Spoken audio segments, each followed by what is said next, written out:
10 दिन के अपने विदेशी दौरे के आखिरी दिन फिजी पहुंचे प्रधानमंत्री नरेंद्र मोदी। संसद को किया संबोधित। दोनों देशों के बीच हुए 3 समझौतों पर हस्ताक्षर। $70 मिलियन मदद की घोषणा।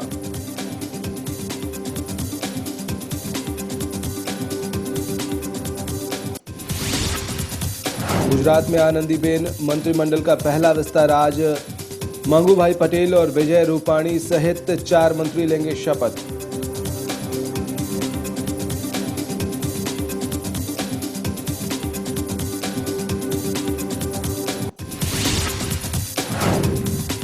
इबोला ने राजधानी दिल्ली में दी दस्तक। इबोला पीड़ित व्यक्ति ने लाइबेरिया में कराया था इलाज। स्वास्थ्य मंत्री जेपी नड्डा ने कहा, सरकार सतर्क, परेशान होने की कोई जरूरत नहीं।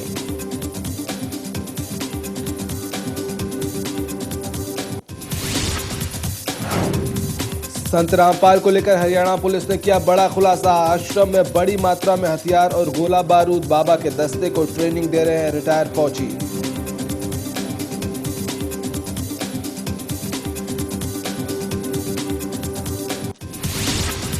हरियाणा बीजेपी नेता अनिल जैन ने संत रामपाल की गिरफ्तारी की मीडिया कवरेज पर उठाए सवाल। बोले, ये कोई क्रिकेट का मैच नहीं जिसकी हो लाइव कवरेज।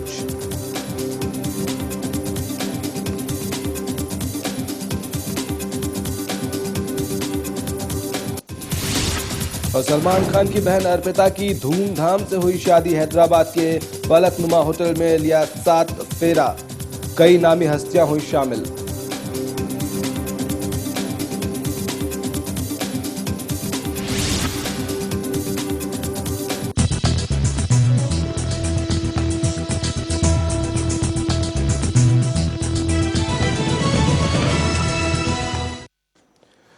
नमस्कार।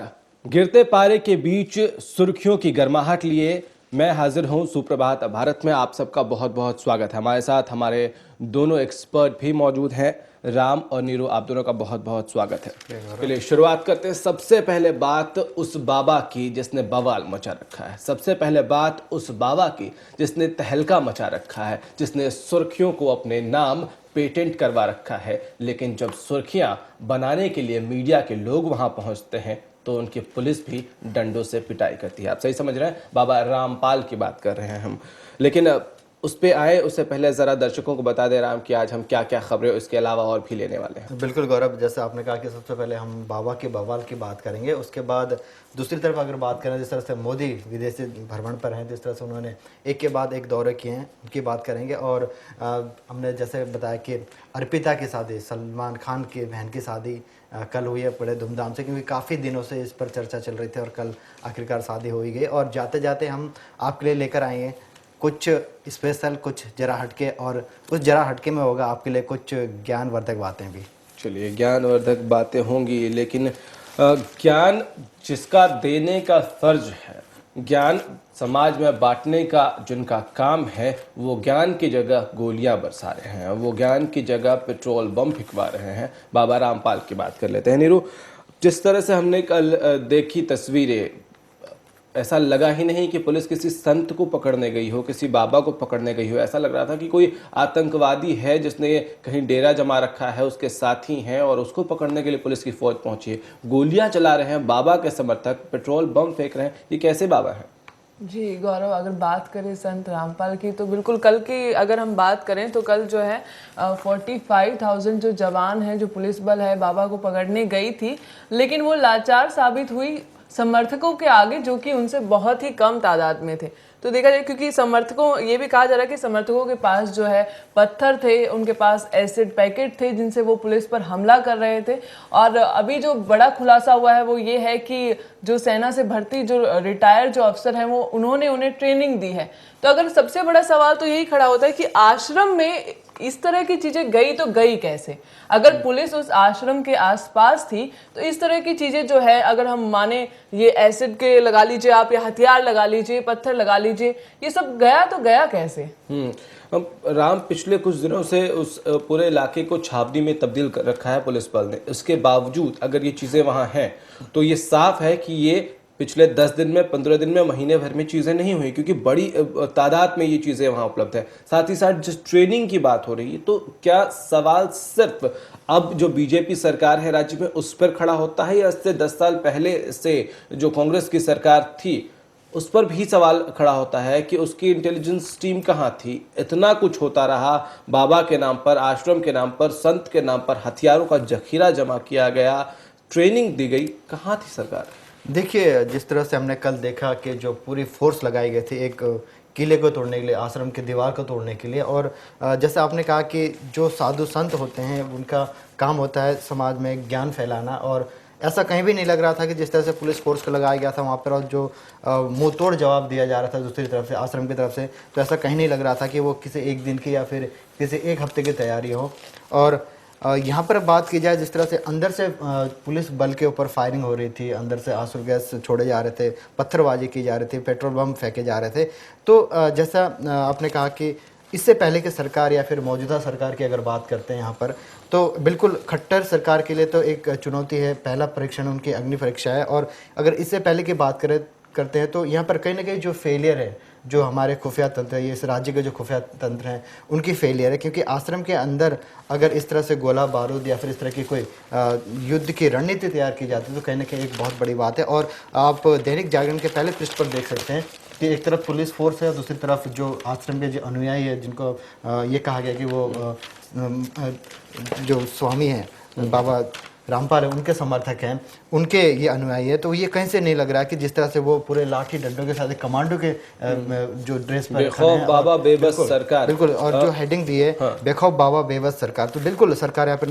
बेबस नजर आ रही है। और जिस तरह से जो लोग प्रोटेक्ट कर रहे हैं आश्रम को, सबसे पहले आप देख सकते हैं कि यहाँ पर जो महिलाएं हैं, बच्चे हैं, उनको आगे किया गया है। उसके बाद जो उनकी स्ट्रैटेजी बहुत अच्छी बनाई गई है, बहुत, क्योंकि उनको मालूम है कि अगर जो महिलाएं और बच्चों को अगर आगे करेंगे तो प्रशासन भी कुछ नहीं कर पाएगा, उनको हटाने में लग जाएगा, मुश्किल हो जाएगी। फिर उसके बाद एक और घेरा, फिर इस तरह के कई घेरे बताए जा रहे हैं कि आश्रम को प्रोटेक्ट कर रहे हैं। नीरू, हम उस देश की बात कर रहे हैं जिस देश में दधीची जैसे संत हुए, जिनको जब जरूरत पड़ी उन्होंने अपनी अस्थियां तक दान दे दी, अपनी हड्डियां दान दे दी, ताकि समाज की रक्षा हो सके, देश की रक्षा हो सके, दुनिया की रक्षा हो सके राक्षसों से। लेकिन अब हम उसी देश में बात कर रहे हैं एक ऐसे संत की, एक ऐसे बाबा की, तथाकथित बाबा मैं कहूँगा, जो पेट्रोल बम बरसा रहा है लोगों पर, और इसके साथ साथ जो भीड़ वहाँ इकट्ठा थी, खबर ये भी है कि अंदर लोगों को ज़बरदस्ती कैद करके रखा गया था। उसमें से बहुत से लोग, लगभग 2000 लोग ताला तोड़कर बाहर निकले हैं। जी गौरव, अगर बात करें संत के बारे में तो संत का काम होता है लोगों को सही राह दिखाना, उन्हें सही ज्ञान देना। और अगर इस मामले की बात करें तो यहाँ देखा जा रहा है कि संत रामपाल जो है अपने ही समर्थकों को यूज़ कर रहे हैं एक तरीके से खुद को बचाने के लिए। तो ये तो संत का एक तरीके से होता है लोगों को सही रास्ता दिखाना, उनके लिए काम करना, उनकी भलाई के लिए काम करना। लेकिन यहाँ पर तो उल्टा ही देखने को मिल रहा है कि संत जो है अपनी ही जान बचाने के लिए अपने मासूम जो समर्थक हैं उन्हें यूज कर रहे हैं। उनसे क्या है हेडिंग, क्या दिया गया है अलग अलग अखबारों में इसको लेकर? दैनिक भास्कर की बात करें तो हम दैनिक भास्कर में फ्रंट पेज पर दिया हुआ है, इसमें बताया हुआ है कि 45,000 जवान नहीं गिरा पाए संत की दीवार।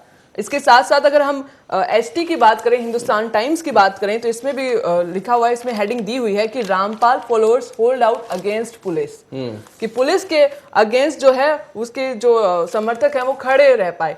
और अगर हम बात करें, देखिए हम पहले बात कर रहे थे सरकार की, तो सरकार की बात करें तो ये केस ऐसा नहीं है कि अभी से चला आ रहा है, ये 2006 से ये जो केस है ये चला आ रहा है। तो उससे पहले भी दूसरी सरकार थी, उसने भी कुछ नहीं किया, यही कह सकते हैं, क्योंकि 42 हियरिंग्स में आज तक संत रामपाल नहीं गए हैं। 2010 के बाद से 42 समन जारी हो चुके हैं और रामपाल नहीं पहुंच पाए हैं। उसके बाद भी उनके खिलाफ अभी भी हाल ही में इतने 3 बार वारंट जारी हो चुके हैं, उसके बाद भी उन्हें नहीं पकड़ा गया है। तो कहीं ना कहीं देखें सरकार बिल्कुल बेबस नजर आ रही है। इतनी सारी पुलिस बल होने के बाद, इतनी शक्ति होने के बाद एक संत को पकड़ने में पुलिस नाकामयाब साबित हो रही, तो कहीं ना कहीं सबसे बड़ा सवाल खड़ा होता है सरकार पर। राम, जिस तरह से मीडिया को टारगेट किया गया, हमने देखा कि, और खबर यही है कि मीडिया ने पहले डीजीपी से अनुमति ली, उन्होंने बात की डीजीपी से कि वो जाना चाहते हैं, कवरेज करना चाहते हैं। ऐसा नहीं था कि मीडिया बिना परमिशन के, और उस इलाके से बाहर था जहां पुलिस ने अलाउ नहीं किया था, पुलिस से परमिशन ली गई थी, डीजीपी ने फोन किया था वहां एसपी को, उसके बाद मीडिया के लोग वहां पहुंचे थे और बहुत प्लान्ड तरीके से पहले मीडिया वालों को वहां जाने दिया गया और टारगेट करके मीडिया वालों को खदेड़ खदेड़ कर पीटा गया, उनके कैमरे तोड़ दिए गए। ये क्या रणनीति थी? बिल्कुल, अगर इस रणनीति की अगर बात की जाए तो पहले से ये तय था कि मीडिया को अंदर अलाउ किया जाएगा, जितना जो भी घटनाक्रम हो वहाँ पर होगा उसको दिखाया जाएगा, उसको फिल्माया जाएगा। और लेकिन एकदम से जिस तरह से मीडिया के ऊपर लाठीचार्ज किए गए, जो मीडिया के जो बंधु थे उनके साथ जो बदसलूकी हुई वो आप सबने भी देखा। और एक तरह से जो मीडिया जिस तरह से दिखा रहे थे वहाँ पर उसको रोकने की कोशिश की गई, लेकिन इसके पीछे की वजह की अगर बात करें तो खुलकर सामने नहीं आ पाए। लेकिन ये कह सकते हैं कि जिस तरह से पुलिस नाकाम हो रही थी उस किले को तोड़ने के लिए, तो अपनी नाकामी को छुपाने के लिए वो कहीं ना कहीं अब मीडिया पर अपनी खींच उतार रहे थे। और मैं आपको एक और बात बताना चाहूँगा, आज छपने वाले जो दैनिक जागरण है इसमें काफ़ी अच्छा सा एक विचार दिया हुआ है कि पूरा जो ये मामला है, क्योंकि अखबार ने अपनी तरफ से जो कहा कि एक संत का क्या काम होना चाहिए, तो उसमें लिखा हो कि खुद को संत कहने वाले रामपाल और उनके समर्थक जैसा आचरण का परिचय दे रहे हैं उसे स्वीकार नहीं किया जा सकता। न तो किसी संत को ऐसा आचरण शोभा देता है और न ही उनके अनुयायियों को। हिसार के बरवाला में जो कुछ हो रहा है वो खुली अराजकता है। तो अराजकता ही है, बिल्कुल अराजकता है। अगर आप संत हैं, इससे पहले भी कई संतों के नाम भर ले लिया है किसी ने, वो गए हैं, उन्होंने कानून के सामने सरेंडर किया है और उसके बाद जब वो प्रूव हुआ कि वो साफ सुथरे हैं, वो बेदाग हैं, तो उनका कद बढ़ा ही है। ब्रेक पर जाए नीरू, उससे पहले एक आपसे आखिरी कमेंट चाहूंगा कि इसमें जिस तरह से मीडिया की पिटाई की गई है, अलग अलग अखबारों में किस तरह से उसकी कवरेज है? जी देखिए, अलग अलग अखबारों में दिया गया है, दैनिक भास्कर में भी दिया गया है कि मीडिया पर हमले की होगी जांच। प्रेस कॉन्फ्रेंस में कहा गया है कि जांच होगी जो भी मीडिया पर हमला हुआ है। लेकिन मीडिया की अगर बात करें तो जांच करेगा कौन नीरू? अगर कोई कांस्टेबल अपने मन से, मुझे नहीं लगता है कि उसकी इतनी हिम्मत होगी या वो ऐसा कोई स्टेप लेगा कि संत को गिरफ्तार करने गए हैं और लाठियां जो हैं वो अपना टारगेट भूलकर मीडिया के कैमरों को और मीडिया वालों को टारगेट, कहीं से ऑर्डर्स तो आए होंगे, तो जांच कौन करेगा इसकी? देखिए, बात करें अगर मीडिया की, तो मीडिया ऐसा नहीं है कि कल ही मीडिया ने इसकी कवरेज की है। मीडिया काफी दिनों से उस जगह पर है, परवाना में है, और वो काफी दिनों से कवरेज कर रहा है और तब तक सब ठीक था। जैसे ही कल विवाद बढ़ा है उसके बाद मीडिया पर भी लाठीचार्ज किया गया। तो देखें, एक तरीके से देखें तो ये कल जो है पुलिस और समर्थक की भीड़ में पुलिस ने कहीं ना कहीं समर्थकों के साथ साथ मीडिया कर्मियों को भी ले लिया है। और अगर जांच की बात करें तो डीजीपी एसएन वशिष्ठ ने कहा है कि जांच की जाएगी। तो देखना होगा कि जांच की जाती है कि नहीं की कौन जाती करेगा, ये अपने आप में एक बड़ा सवाल है। वशिष्ठ साहब, आपको जवाब भी देना होगा और आपकी पुलिस प्रशासन को भी जवाब देना होगा कि या तो आप अलाउ नहीं करते, और अगर आपने अलाउ किया तो फिर ये डंडे क्यों, ये टूटती चटकती हड्डियां क्यों, ये खून का सैलाब क्यों? जवाब देना होगा एक छोटे से ब्रेक के बाद।